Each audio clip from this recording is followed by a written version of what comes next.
हे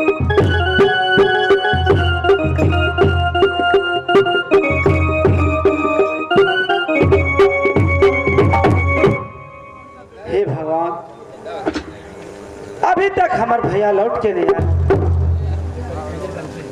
कला बुआ बसान, जब तक तो हम लौट के नहीं आए तब तक तो एक जंगल से कहो ने जे है बुआ। लेकिन हे सर, हे परमात्मा, हम करूँ तो करूँ कि जंगल में हमरा रास्तों नहीं देखल है। हम कौन रास्ता से कहाँ जाए?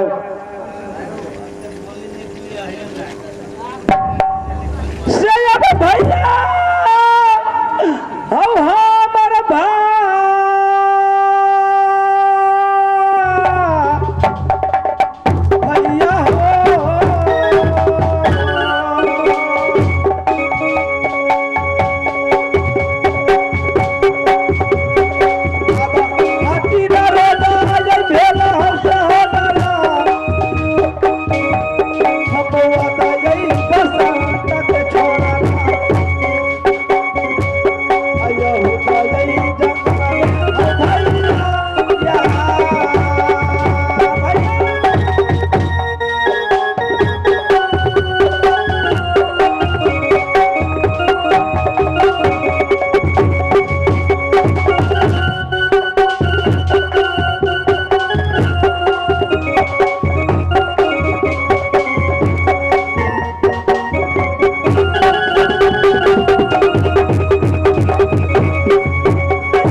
हे भगवान, आज 3 दिन 3 रात बीत गए, अभी तक लौट के नहीं आयल। भैया हम करूँ तो करूँ चाहिए जंगल में। सब दिन हम चारों ओर हम रास्ता देख रहा छी कि कौन ओर से हमारे भैया पानी और भिक्षा लेके आए। अवश्य है माना चलो ओ भैया, अब हमारा भैया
एक रात और रास्ता जो है छी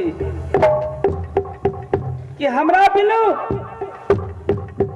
एक पल नहीं रहे चला शायद हमरा भैया के कोई बात सियार खा लेलक हम करूँ तो करूँ की ठीक है हम एक दिन और रास्ता जो है छी तेकर बाद हम जंगल से हम कहाँ जाए जय रास्ता हम जाए के हो वही रास्ता हम चल जाए भैया के खोज में रहने 4 दिन रहने एक दिन और हमरा जंगल में ओकरा पर याद उठे छी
सुना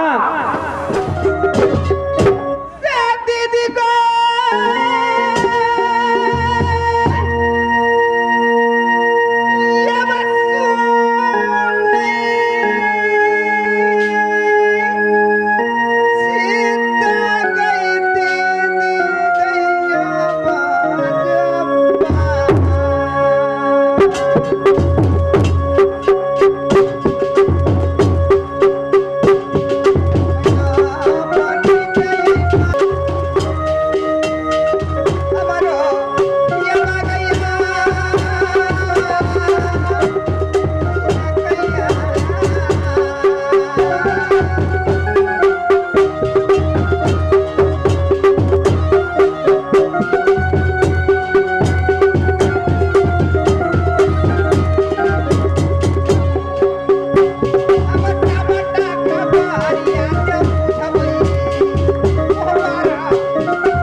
अपने बिया को के छोड़ के हम कते नहीं जेबे साले की रास्ता के थाकल जंगल जंगल घूमल या हमरा कुछ भूख प्यास लागल है। अच्छा कुछ आराम करती सेवा बजेती अपने तो हमरा सब कुछ ठीक हो जेती है सती। ये अपने रास्ता के थाकल रास्ता के पेरा ले अपने के भूख लागले ये हमरे चाहे थी कि हमरा खाना खिलाओ। हाँ सती ई स्वामीनाथ वास्तव में हम हमके प्यार में हम भूल गए छलो। ई स्वामीनाथ खैने है आ कि नहीं खैने है। ई स्वामीनाथ अपने बोला। जब तक आराम करो और हम खाना जब बनाओ। लेकिन खाना बनने से पहले अपने कोनो परिचय नहीं दिली हमरा, ई कोनो सती निशानी दिली या कहीं कुछ हो जाए तो हमारा निशानी तब ना आप आद देवे यहाँ के। हे सती हाँ हमरा संग में तो कुछ नहीं छो। अरे कि हम तोरा पहले कह दिलो कि हम जंगल में घुमा वाला लोग, जंगल में रह वाला, हमरा यहाँ कथी के रहते संग में कुछ संग नहीं में है। से यहाँ नहीं। के प्यार है नहीं। तो हमरा संग में एक ही ये हाथ के मुनिर का छा, ऐसी बात कुछ नहीं छो। ओह दे जाओ ये हमरा वही के सबूर बांध लेबे हम। या बलियता यही निशानी हमर साथी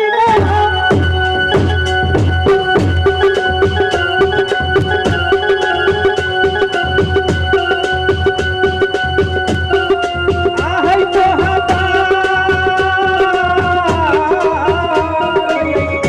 हमारा घर में नहीं चाहिए ना।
हमरा एक ठो के निशान दे लिया। हाँ सती अपने कहीं में नाम नाम निकले। लिखल होता है, छियै। ताहि द्वारे हम कहीं चल जेबे तो अपने वही नाम के याद करबे तो हम अहाँ के मिल जेबे। ठीक है, ये अपने को हमारे घर में आराम करो, हम अहाँ के सेवा बजेबे। सेवा बजा के तब हम खाना बनावे जेबे। खाना बना के 56 व्यंजन लाइव के अपने के खियाबे। अहाँ के भाई के सेहो हम बाबूजी के हाथे भेज देली, साथ से फौज पलटन जंगल में। ठीक है सती, यह चलो आराम करो कोहबर में। दिया बदौलती सच्चा लियो है साथी ना।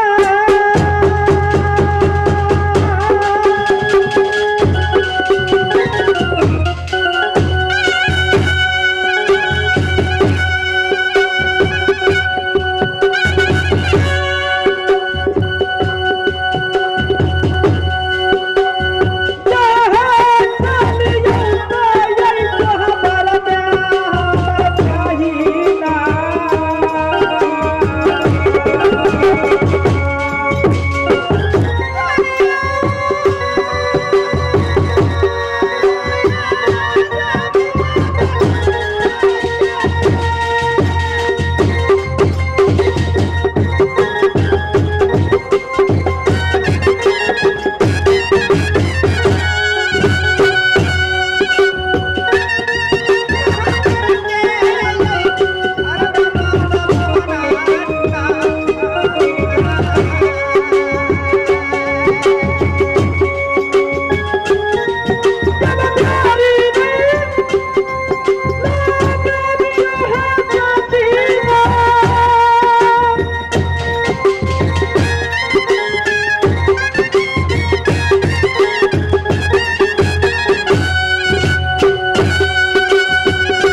जाए।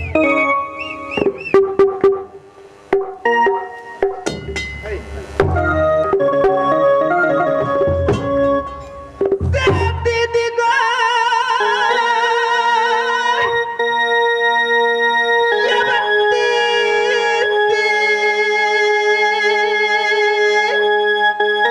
क्या जग गई दीदी अमर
सामने वास्तव में रास्ता के था कले कल कहे सती हम 12 बरस थी हम भूख प्यास काट के दुख सह के रान डान भटक के जंगले जंगले हमरा मन पिरा गेले भूख से हो लागल है प्यास हमरा लागल है मन के हमरा थाई गेल है हे सती हमरा सेवा बजाबो दो हाथ हम सेवा बदली सामने हाथ हमरा हाथ से बुझाए उनका सेवा नहीं पहला कुछ हम ओकरा हम लात से ससार दे छी स्वामीनाथ के सेवा